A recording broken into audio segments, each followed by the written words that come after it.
La ilaha illallah, la ilaha illallah, la ilaha illallah, ma lana rabbun siwa.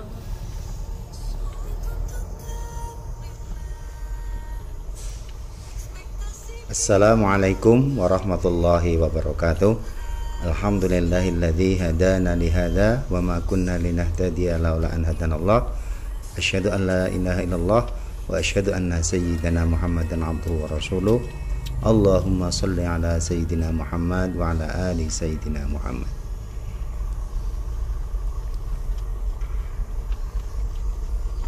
Kali ini kita berziarah di makam Raden Ngabeyi Mangunyuda I atau Adipati Mangunyuda Sedaloji yang berada di Desa Petambakan, Kecamatan Madukara, Kabupaten Banjarnegara, Jawa Tengah. Adipati Mangunyuda Sedaloji adalah anak dari Raden Banyakwide serta cucu dari Raden Tumenggung Mertoyudan atau Bupati Banyumas yang keempat. Selama 3 periode kepemimpinan Bupati di Kabupaten Banyumas setelah Warga Hutomo II sampai dengan Bupati keempat atau Raden Tumenggung Mertoyuda, Kabupaten Banjar Petambakan tidak tercatat ada yang memerintah. Karena cukup lama tidak ada yang memerintah, maka setelah diangkatnya Raden Banyakwide sebagai Kliwon Banyumas, tetapi bermukim di Banjar Petambakan. Ada yang menyebut Banyakwide adalah Bupati Banjar Petambakan pertama setelah pemerintahan Ngabeyi Wiroyuda. Raden Banyakwide mempunyai 4 orang putra. Yang pertama, Kiai Ngabeyi Mangunyuda. Yang kedua, Raden Kentol Kertoyuda. Yang ketiga, Raden Bagus Brata. Yang keempat, Mas Ajeng Basiah. Sepeninggal Raden Banyakwide, tampuk kepemimpinan Kadipaten Banjar Petambakan digantikan oleh Raden Mangunyuda. Disinilah awal mula pemberontakan Adipati Mangunyuda I terhadap penjajahan kolonial Hindia Belanda. Kebencian terhadap Belanda ditunjukkan sewaktu ada geger perang Pra-Cino atau pecinan, yaitu pemberontakan oleh bangsa Tionghoa kepada VOC.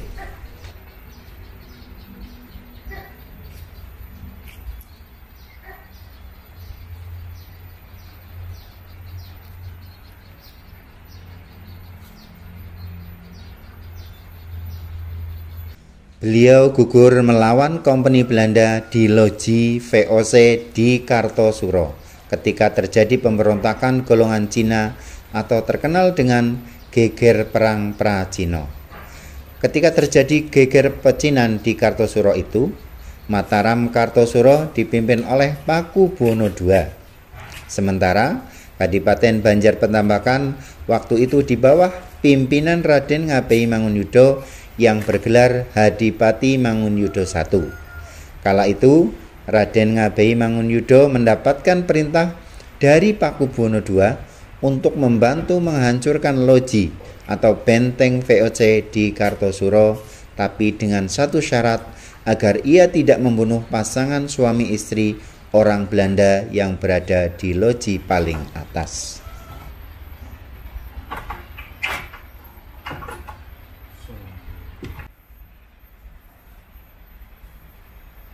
Akhirnya, perang sengit pun terjadi antara prajurit Mangunyuda I dengan pasukan VOC pada tahun 1742. Dikarenakan melihat prajuritnya banyak yang tewas, Adipati Mangunyuda I murka. Ia merasa sangat marah. Beliau mengamuk, kemudian seluruh penghuni loji dibunuhnya. Sampai-sampai ia lupa pesan Sri Sasuhunan Pakubuwono II bahwa dia tidak diperbolehkan membunuh 2 orang Belanda yang berada di atas loji. Melihat ada orang Belanda yang masih hidup di bagian paling atas loji, Raden Mangunyuda mengejarnya dan berusaha membunuh pasangan suami istri orang Belanda yang sebenarnya adalah Pakubono II, dan permaisuri yang sedang menyamar. Merasa terancam jiwanya, Pakubono II akhirnya membunuh Adipati Mangunyudo I yang sedang kalap di loji VOC dengan gada dan memukulkan gada ke belakang telinga sang adipati yang merupakan kelemahan beliau. Dari peristiwa itulah maka kemudian Adipati Mangunyudo I dikenal dengan sebutan Adipati Mangunyudo Sedoloji.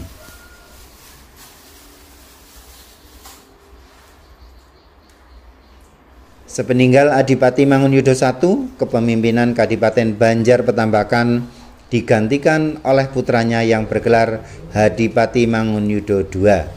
Dalam sumber sejarah disebutkan bahwa yang menggantikan Mangunyudo I adalah Raden Ngabei Kentol Kertoyudo. Dalam perang Diponegoro lebih dikenal dengan Mangunyudo Mukti. Pada masa pemerintahannya, Kadipaten dipindahkan ke sebelah barat Sungai Merawu dan kemudian dinamakan Kabupaten Banjarwatulembu.